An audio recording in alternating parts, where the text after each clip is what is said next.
Welcome to Durham University Kitchen. I'm Professor Daniel Newman, and today I'm here with my colleagues Giles and Amanda.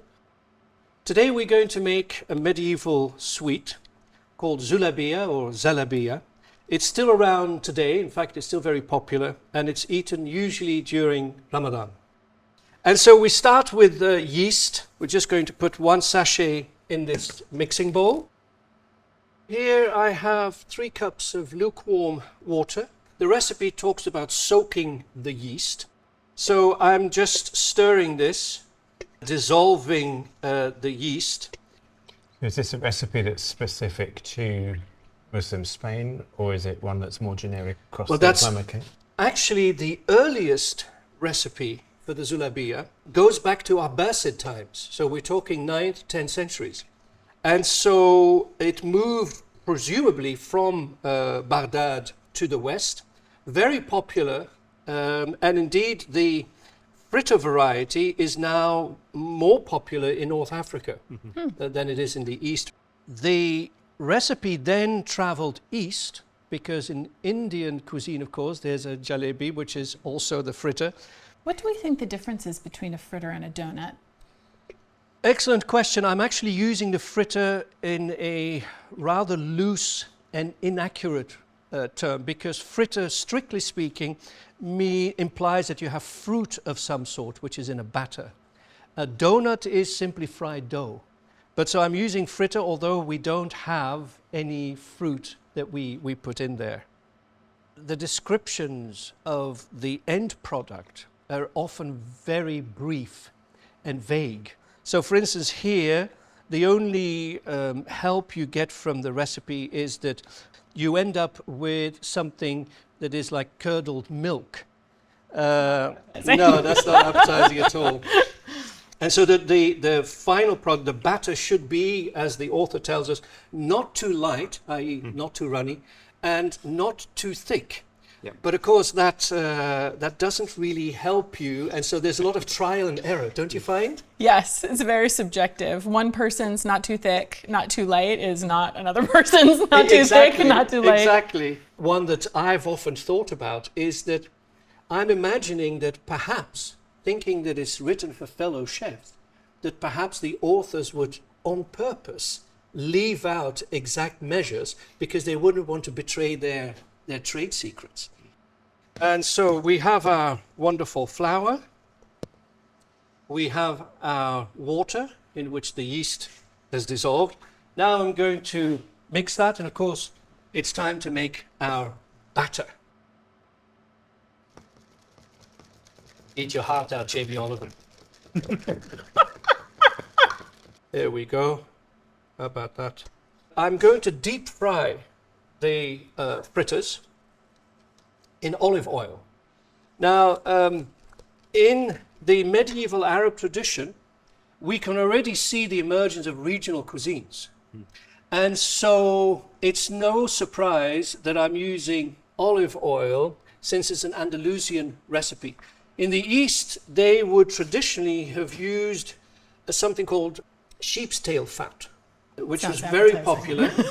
Yes, it's a particular type of sheep that has a very fatty tail. I've seen images of those, actually. Yeah. There's some very funny images of travelers, and you even have one particularly funny one where the sheep has a little trolley to carry its tail, which is very impressive and very big. So that yields a lot of fat. In the Muslim West, so North Africa and Muslim Spain, Al-Andalus, the olive oil was, of course, king. Honey is mentioned several times in the Quran. In paradise, there would be rivers of strained honey. One of the sayings of the Prophet is that the believer only needs 2 things on this earth, the Quran and honey. Let me just pour this in. In terms of the measure, so there's either nothing, or there's generic ones, they're very fond of those, a handful, a bit, a lot, not too much, enough to taste it. And then the third category are those where you have, for each part of X, use 3 parts of Y. So does honey feature much in early American cuisine? or amongst the First Nations? Or? No, this is one of these many amazing, interesting early American food history facts. So bees were first introduced to the Americas in the 17th century. We have evidence that they were brought over to Virginia in 1622. So prior to that moment, honey was not used as a sweetener in early America. Indigenous and Native people have a long tradition through to today of using maple sugar as a sweetener. Christopher Columbus is actually the first one to introduce sugarcane to the Americas. He brings it on his third voyage. And sugarcane becomes exceptionally popular in the Americas in the sense that it grows very, very well and very rapidly. And in the Americas, you see the growth of the sugar trade simultaneous with the growth of the trade in enslaved people, because sugarcane is so labor intensive and so dangerous to produce, cane sugar, that those two things really go hand in hand in the Americas. But it does, sugar explodes in the 17th and 18th centuries in particular, as it takes over really American and European diets as well. In medieval Europe, Giles, what is the position on honey and sugar? Fairly similar. So you find earlier recipes, so we have some from the 12th century. The only natural sweetener there is honey. That's closer to Roman traditions. But as soon as you get into the late 13th and 14th centuries, where the bulk of our collections come from, you're watching cane sugar become more and more popular. But it has the same distinction as well, with sugar being prescribed in the medical texts and the regimens. So it's not that honey disappears, but sugar does take over as the sweetener. I've got a special treat for you today. I'm going to dye the batter with saffron, freshly ground saffron, to give it really that golden appearance, which is very, very spectacular. So we'll have both the plain and saffron dyed fritters today. And in the European tradition, I think saffron also remained very popular, did it not? Yeah, absolutely. 14th century recipes onwards in the English tradition as well as others, it's very common. And what kind of dishes was it used primarily? It's used in pies, it's used in potages.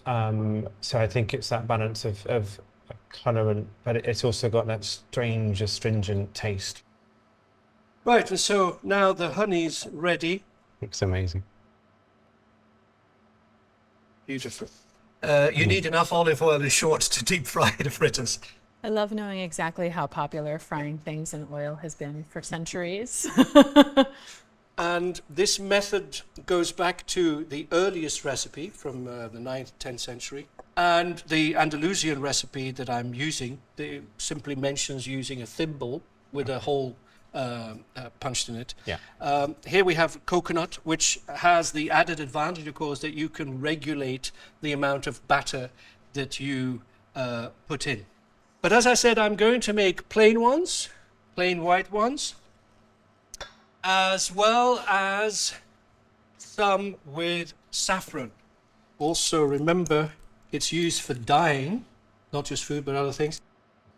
With saffron, you also need to bloom it. How do we bloom it? Simply by adding water. So I'm going to set that aside. The more saffron, the more red. Yes, indeed so. The oil has to come to a slight shimmer, but you don't want it to be on, as we say, a rolling boil. Okay, I think we can give it a whirl. Okay, here we go. Wow. Here we go. That's more like it. Yep. Okay, here we go. And we have our little stick again. Oh, mama. There we go. They would have had people to tidy up after them, of course. You mean you don't? I think that's us. Okay, so now we've done the plain ones. We have our wonderful saffron, if you remember, pounded and bloomed. And we're just going to pour that all in. This is where the magic happens. Swirls of golden beauty.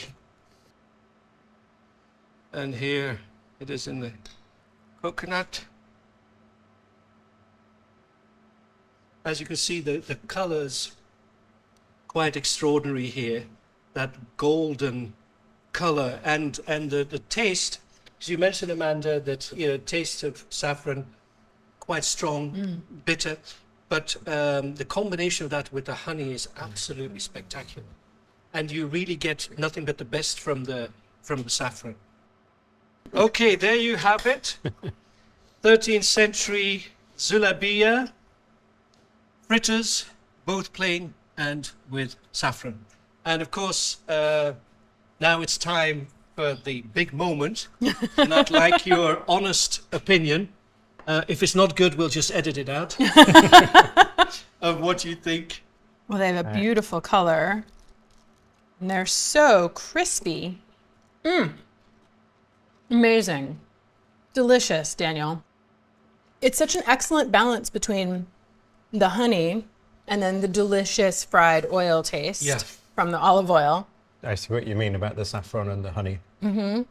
It really balances it out. Really ties it together.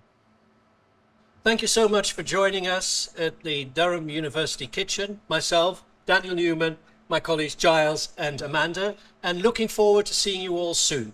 Thank you very much.